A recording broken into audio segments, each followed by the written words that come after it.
Dear friends, in my last talk during International Convention 2020, I presented my views on does one go through the cycles of transformation in life? Today, I am going to take the subject further ahead under the heading Transformation and Free Will. I would elaborate with greater depth how transformation is bound to come in human life, whatever be the spiritual development is there with us, because this is the plan of nature. Plan of nature is unfolding, steady unfolding of consciousness, awareness. We must understand the design of universal consciousness, and that is to evolve the entire nature ultimately, which include human existence as well. If we do not expand our vision beyond body and do not attain the core purpose of life during this lifetime itself, the whole journey will be jeopardized. It is like boarding a stationary train which has all the facilities and comfort to travel with, but then disembarking at the same station where we boarded after a prolonged period. So the entire period is just wasted because we have not reached anywhere. The purpose is only served when the train carries us to the destination. So if the comforts are good, as long as they do not interfere with the journey of Atman. And the journey of Atman is to transcend the body consciousness and ultimately attain infinite bliss, eternal peace. The game of life is all about this. The journey of life continues for one or more lifetime until there is a complete transformation and infinite is attained. We all know that the kingdom of heaven is within us, but we are not aware of the kingship at present. We know not that we are God, that God is with us, within us, and that is why we suffer fortune, misfortune, love, hatred, praise, and censure. Manifold variations and fluctuations of this world plague us.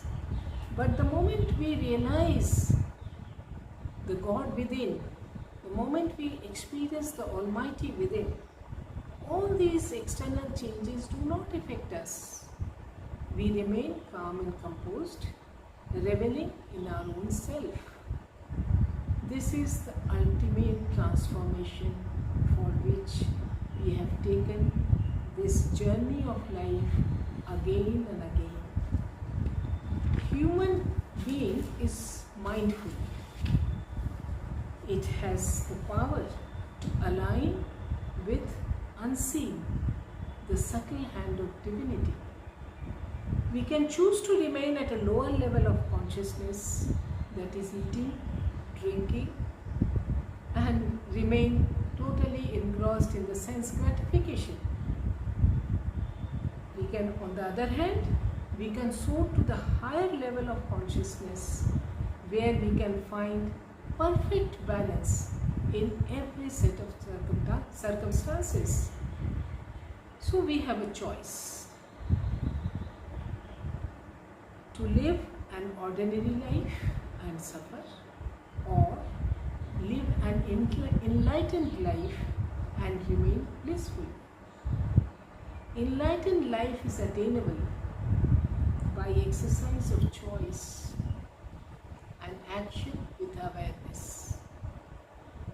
For getting transformed, one needs to exhaust his sanskars or his vasanas which he has acquired from past lives. We all have acquired vasanas, we have come with those vasanas, acquiring it from our past lives. And that is why we are all having different kind of thoughts, different kind of action, different kind of desires. So as long as vasanas exist, thought, desires and action will flow from us, constantly flow from us.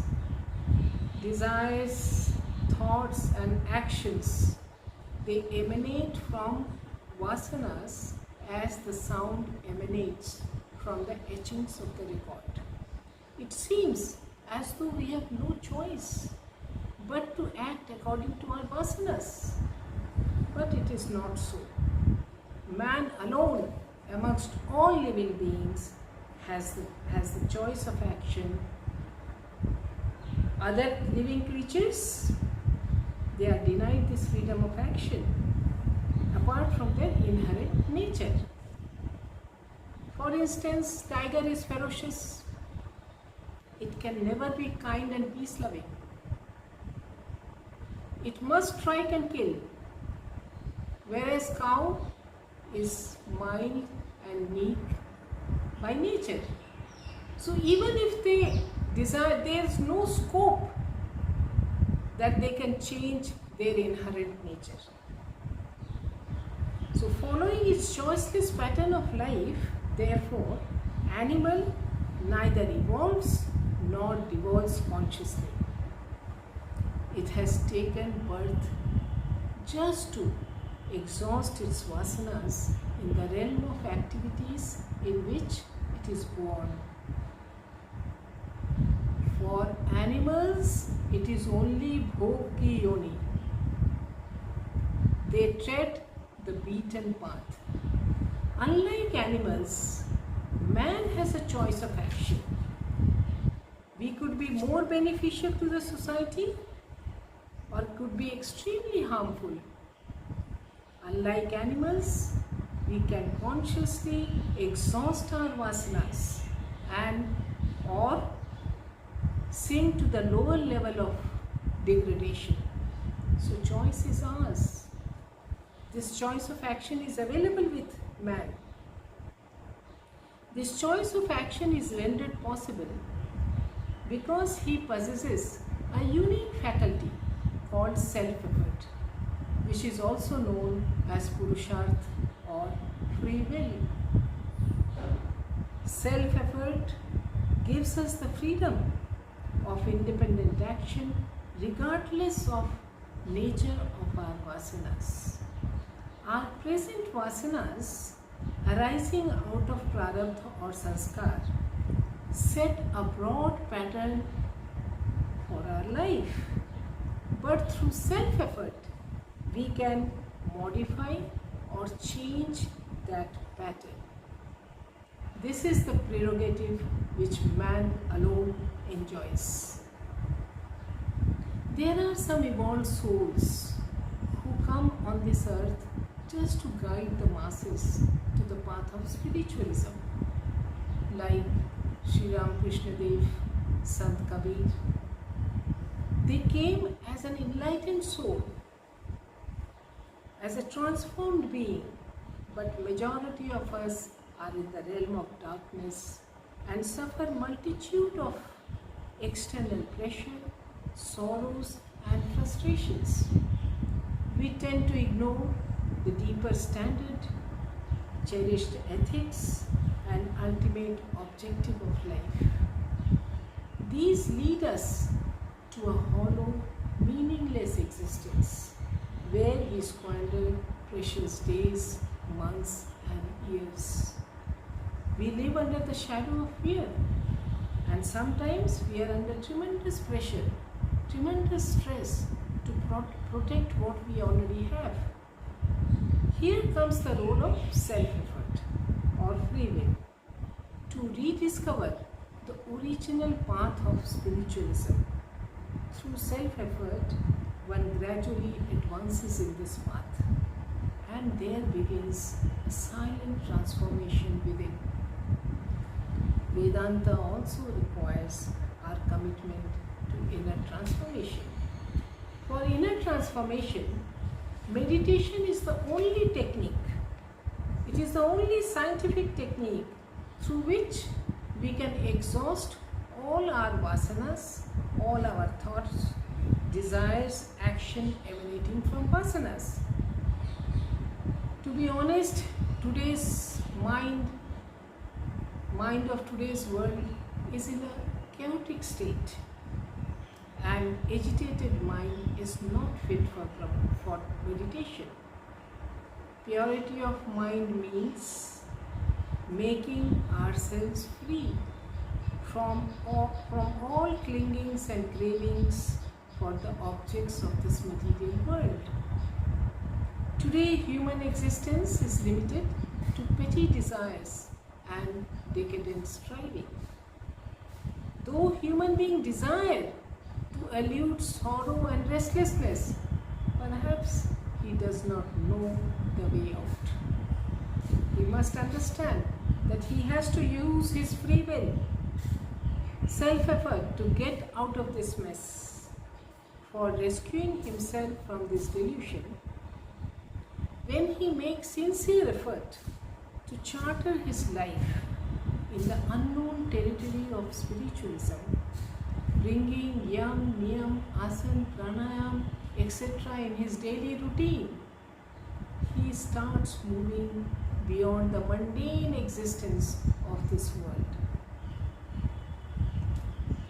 Mind attains the state of purity and calmness. There is a harmony within. Our success in meditation is directly proportional to the initial preparation of our mind. When mind is free from desires, it is calm and composed. When it is riddled with desire, it is agitated and stormy. The agitated mind cannot concentrate. The essential prerequisite for concentration and meditation is reduction of our desires. Reduction of desire is renunciation. In fact, the concept of renunciation has been gravely misconstrued. Renunciation does not mean retirement from service and society. It does not mean dispensation of normal life as a householder. It is not measured by the quantum of possession we have, but it is determined by our attitude, the attitude of disposition towards our possession. King Janak is the perfect example of true renunciate. He had a large fortune, but his attitude of disposition towards his possession made him an example of renunciation. The spirit of renunciation alone can pave the way to salvation for the nation as well as the individual. In this lies the freedom and happiness of the mankind. As we advance in our spirit of disposition or detachment, our sattvic nature is more pronounced. We gain more and more objectivity in life and become less and less involved in the happening in and around us. We begin to observe the world as an onlooker, a witness. Renunciation is the secret of success. When our mind rests on high ideal, beyond selfish desires and egoistic living, all our energies concentrate around our determined goal. We are then at our best. The stern law of life is attach you lose, detach you gain. So the essential prerequisite for concentration and meditation is reduction of our desires. We must eradicate first which disturbs our concentration. We have to reduce our desire then. Reduction of desire is development of renunciation. This is the preliminary condition for meditation and realization of higher self. Now the question is, how can desire be eliminated? Desires are eliminated by three methods. Reduction in quantity of desires through Karma Yoga. Improve the quality of desires through Bhakti Yoga. And change the direction of desires through Jnana Yoga. The first and foremost spiritual training is, foremost part of spiritual training is to study and analyze our inner constitution. Before we take up a spiritual path, we must find out what exactly is our basic nature and our spiritual requirement. Our inner nature depends upon the varying strength of mind and intellect. Each one of us has different kind of natures, and this nature depends, it is in a varying strength, and it depends on our strength of our mind and intellect. Thus there are emotional, the rational, the energetic and the indolent people. The emotional man is one whose mind or heart is comparatively more developed than his intellect. His mind governs his personality more than his intellect. Such a man is designed for course of devotion, Bhakti Yoga. With intensive practice in the course of devotion, the devotee's vasanas get practically exhausted. He becomes spiritually prepared for deeper meditation and realization of higher self. The second category is rational man, whose head predominates over his heart or mind. His intellect is comparatively more developed than his heart or mind. He is more rational, intellectual and discriminative.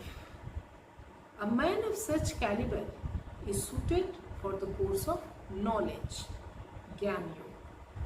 Since he is discriminative, analytical and logical in his approach, he needs chaste logic and philosophy of Vedanta. He gets absorbed in the contemplation of transcendental reality. Consequently, his vasanas, thoughts and desires drop off. He also becomes spiritually qualified for deeper meditation and realization of higher self. The third category is energetic man. Energetic man is one who is balanced in his mental and intellectual personalities. Sometimes he is emotional, at other time he is rational. He has a mixed temperament. Such a man is inclined to activity, work, service. The course of action, Karma Yoga, satisfies his particular temperament, since both his head and heart are simultaneously employed in it.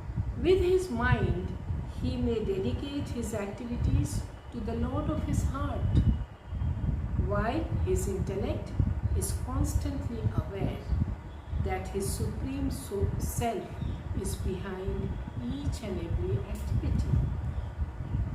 This is called Nishkam Karma Yoga. As a spiritual practitioner, thus pursuing the course of action, his inner personality sheds its worldly thoughts and desires. His mind is purified. his intellect is tuned in for contemplation and meditation to reality. Emotional people, therefore, they need to take course of action. Intellectuals need course of knowledge. The active people need course of action. But in actual analysis, we find that no man is wholly emotional or wholly intellectual, etc. Each individual is combination of above different natures. We may be predominantly intellectual, but then possess other qualities as well. Therefore, the right prescription for our spiritual edification is an intelligent combination and regulation of all courses. Being predominantly intellectual, one may need more of a study and proportionally less of other courses. If we choose and organize our efforts methodically, we are bound to progress in our spiritual path. The yogas give our mind a high ideal in life, and mind expands with selfless ideal. Consequently, the selfish thoughts and desires fall off. Mind is thus purified. It becomes congenial for concentration and meditation. Spiritual inquiry culminates in discovery of ourself. Atman is the goal of our pursuit. We have to turn introvert, wade through our body, mind and intellect, our gross, subtle and causal bodies, and reach to the core of our personality. Our mind and intellect get deranged by troubles and tribulations of this world. Our inner personality needs to be rehabilitated. Our mind and intellect are required to be regenerated, as they are already disturbed by the troubles and tribulations of this world. Spiritual training is imparted to our mind and intellect so that mind and intellect are rehabilitated. Our emotions and thoughts are reconstituted.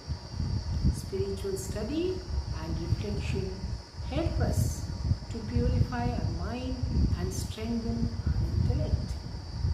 Introspection helps us to keep our intellect alert and available for all our action. We become more and more objective in life and less involved in the affairs of the world. We get nearer and nearer to the core of our personality. Meditation is the final gateway to reality. All spiritual practices take us up to that gateway. Different courses purify our mind and worldly thoughts and desires. They prepare us, qualify us for concentration and meditation. Meditation is designed for those who possess a purified, calm mind. Meditation will not help spiritual initiates. In fact, it may do more harm than good. It is a postgraduate course in religion.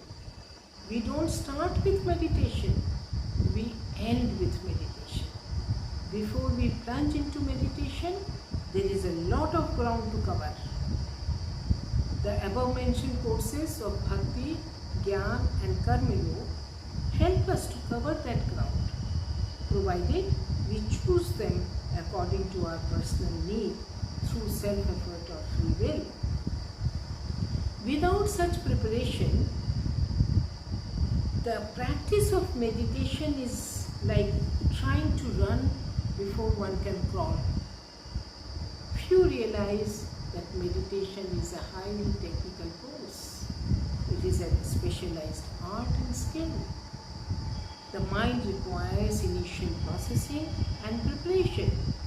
Only a prepared mind can be trained to concentrate single-pointedly. The art of keeping mind aloft in sharp focus upon a single thought to the exclusion of all other thought is meditation.